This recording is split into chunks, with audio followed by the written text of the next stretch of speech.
ईमानदारी से कमाएं, सीना ठोक के कमाएं, क्योंकि नहीं कमाइएगा तो आपका चैनल कैसे चलेगा या फिर आपका अखबार कैसे चलेगा। हाँ, लेकिन उसका तरीका बढ़िया होना चाहिए। ये नहीं कि जाके मैंने अपना इमेज गिरा रहे हैं या फिर वैसा कर रहे हैं। जिसको आप प्रमोट कीजिएगा, जिसके बारे में छपिएगा, वो साल में 1-2 बार जरूर प्रयोग करेगा, इसमें हो रहा नहीं है। और हमारे बीच मेरे बड़े भाई रुद्र शुक्ला जी भी हैं, इनका भी मार्गदर्शन हम लोगों को मिलेगा। इन्हीं बातों के साथ एक बार फिर बधाई, शुभकामनाएं, आशीर्वाद आपको। बहुत बहुत धन्यवाद रघुवंश भैया। और आप लोग को जानकारी दे दें, हमने जो बताया कि पत्रकारों के साथ अगर कहीं भी कोई गलती होती है या कोई भी प्रशासन से लेकर के कोई भी अधिकारी अगर थोड़ा सा भी छेड़छाड़ करता है, आप लोग से आग्रह है, आप लोग ग्रुप में जुड़े हैं, तुरंत ग्रुप में डालें। कोई उससे झगड़ा करना, कोई आपको झगड़ा नहीं करना, आप ग्रुप में मैसेज डालें, हम यहाँ पर हैं, हमारे साथ इस तरह का दिक्कत है।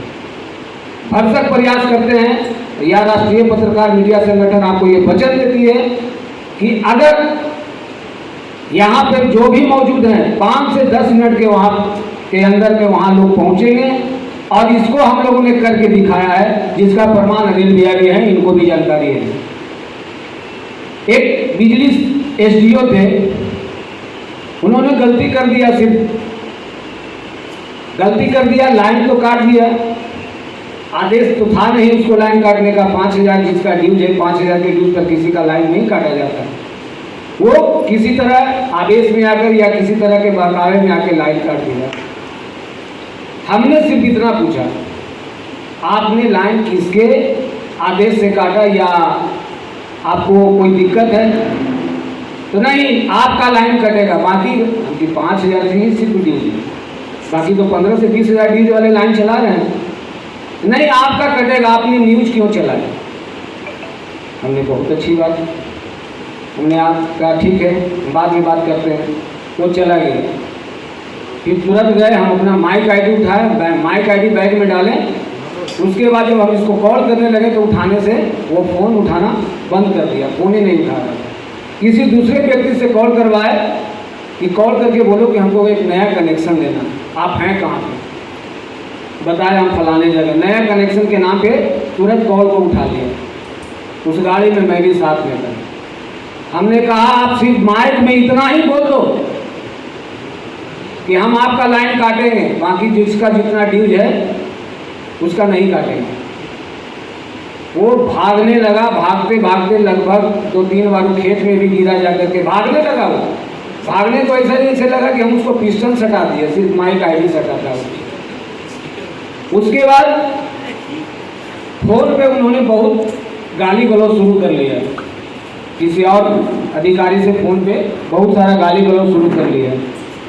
हम लोगों ने पूरे संगठन को जैसे ही ग्रुप में मैसेज किया, 20 लोग एक जगह होकर माफ़ी मांगा, जिसका प्रमाण आपको सभी लोगों को पता। तो संगठन की ये ताकत होनी चाहिए, किसी के भी साथ घट सकती है। और यहाँ तो पत्रकार और पुलिस में तो हमेशा झड़प होते ही रहता है, वो तो होता ही रहेगा। तो इस बीच में आप गलत है या सही हो तो बाद में देखा जाएगा, लेकिन उस जगह पर संगठन आपके लिए खड़ा रहेगा। तो इसी के लिए, इसी के साथ कि हम बच्चों को थोड़ा आशीर्वाद, आप अपना आशीर्वाद दें। और पत्रकारिता के क्षेत्र में हम लोगों को आगे क्या करना चाहिए, आप तो सबको सब कुछ सिखाते हैं, थोड़ा पत्रकारों को भी कुछ शिक्षा प्रदान करें और मार्गदर्शन भी करें। जोरदार तालियों के साथ इनका स्वागत किया जाए।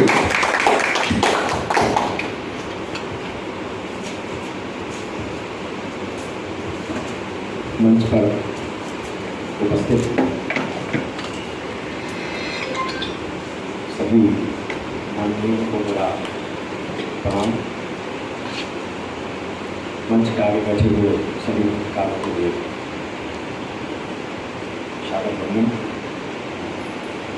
जीवन जहाँ से शुरू होता है और जहाँ अंत होता है, इसके बीच की गाथाओं के बीच यह एक पड़ाव होता है कि आप क्या करते हैं। जब आप कुछ करने लायक हो जाते हैं तो आप तय करते हैं कि हमें क्या करना है, और उसके हिसाब से आप अपने हौसले को दुरुस्त करते हैं। आपने पत्रकारिता की यह सुविधा चुनी, निश्चित रूप से आपके अंदर हौसला बहुत बुलंद है, क्योंकि चुनौतियाँ व्यक्तिगत तौर पर सबसे ज़्यादा आप पर ही आती है। चाहे वो सरकार हो, अगर उसके मन का आप नहीं कर रहे हैं वो आप पर टूटेंगे। कोई प्रबंधन है, आपको चूँकि चतुर्थ खंभे में आते हैं, हिंदुस्तान के लिए बहुत महत्वपूर्ण हौसला आपने अपने आप में तय किया है। इसलिए चुनौतियाँ तो हैं, और ये चुनौतियाँ जीवन भर आपको रहेंगी। इन चुनौतियों से आप लड़ते कैसे हैं, सफल कैसे होते हैं, यह आपकी अपनी सोच पर निर्भर करता है। हिंदुस्तान में आज जहाँ कहीं आप कोई कमी देखते हैं, कोई घटना देखते हैं, उसको लिखते हैं, सभी लोगों को अवगत कराते हैं। इस क्रम में एक पक्ष वो होता है जो आपको चुनौती पैदा करता है, और एक पक्ष वो होता है जो आपके साथ खड़ा होता है। यह आपकी विधा ही है जो बहुत सारे लोगों को अपने साथ खड़ा करने में आप अपने साथ पाते हैं, और कम लोग हैं जो आपको चुनौती पैदा करते हैं। इसलिए आपने जो चुना है उसमें वर्तमान समय में मैंने देखी है चुनौतियाँ पत्रकारों की। कई युद्धों में मैंने देखी है और उनकी रिपोर्टिंग्स में देखी है, कितनी बड़ी चुनौतियाँ, उनको वर्णन करना थोड़ा मुश्किल नहीं था। कितनी जिज्ञासा है उनके अंदर, इजहार, गोलियाँ चल रही हैं, बम फट रहे हैं, और उसके बीच आप माइक लेके घूम रहे हैं। ऐसी हौसला उसकी मैंने और कहीं नहीं देखी। किसके लिए और क्यों, इसका जवाब आपके पास है। स्वयं तो जीने के लिए अपने को इस तरह खतरे में कोई नहीं डाल सकते, स्वयं के लिए नहीं डाल सकते। आप उसको वोट कर दे देंगे तब भी वो अपने जीवन को, कोई सिपाही आप देखने लड़ने के लिए जाता है, वो पैसे के लिए कभी हिंदुस्तान में नहीं करता है। पैसा एक पक्ष जरूर है, लेकिन कहीं ना कहीं वो देश प्रेम जो उसके अंदर है, उसके लिए वो अपनी जान की बाजी लगा देता है। ठीक वही स्थिति आप पैसे के लिए काम नहीं करते। ठीक है, पैसा इम्पोर्टेंट है, ये कहती है, आपको चलाना है, आपको घर को चलाना है, परिवार को चलाना है, ये निश्चित रूप से सबकी जिम्मेदारी होती है, आपकी भी। लेकिन उससे बहुत ऊपर उठकर आप अपने जीवन को जोखिम में डालकर अगर ये सब कर रहे हैं, तो ये देश के लिए, समाज के लिए। तो लेकिन अब समाज क्या आपको देता है, ये आप समझो। हमने तो देखा है कि जो बड़े बड़े मीडिया ग्रुप हैं वो ठीक से तनख्वाह भी नहीं देते। शुरुआत में आप जाएंगे तो ट्रेनिंग के नाम पर वो आपको ऐसे खिला देंगे। ऐसा भी मैंने देखा है, क्योंकि यहाँ से 2 अखबारों की शुरुआत हुई। दैनिक भास्कर की यहीं से शुरुआत हुई और दैनिक जागरण की भी शुरुआत यहीं से हुई। उस समय मैंने सब उनकी कार्रवाई देखी, तो ऐसा ठीक नहीं होता। पहले उनकी सुरक्षा की व्यवस्था की जाए, हर एक पत्रकार की सुरक्षा व्यवस्था इंश्योरेंस के माध्यम से, और जो पहलू हो सकते हैं इम्पॉर्टेंट, वो पहलू की सुरक्षा उनको पहले दी जानी चाहिए, क्योंकि सबसे ज़्यादा खतरा हम उन्हीं को मानते हैं समाज में।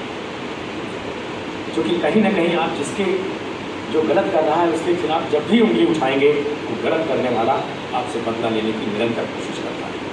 ये हिंदुस्तान में ऐसा प्रचलन है। इसलिए पहली सुरक्षा व्यवस्था, दूसरा उधर हमको जीना है तो एक उचित सरकार को भी इसको आगे अपने कदम बढ़ाने चाहिए। मैया योजना में इतना पैसा खर्च करने के बजाय अगर इस तरह वो पैसा खर्च करती तो शायद हिंदुस्तान की तस्वीर दूसरी होती। लेकिन जीत के लिए या अपनी नीतियों के लिए ये पैसा उतना कारगर हम उसे समाज में नहीं मानते हैं। पैसे का उपयोग कई तरह से होता है, ये भी एक उपयोग है, लेकिन उतना कीमती नहीं है जितना कीमती होना चाहिए। तो आप देखें कि ऐसी योजनाओं से लाभ उन तत्वों को होना चाहिए जो अभी नीचे हैं, जिनकी पर कैपिटा इनकम बहुत नीचे है, उनको देते हैं तो ठीक है, जो भी। लेकिन अब जिसको पेंशन ही मिलती है 1.5 लाख रुपये और उनकी पत्नी को आप पैसा देते हैं तो किस बात। और हम चाहेंगे कि हमारे राष्ट्रीय अध्यक्ष अनिल मौर्य जी आकर के हमारे DPRO को एक गुलाब देकर के इनको सबसे पहले स्वागत करेंगे।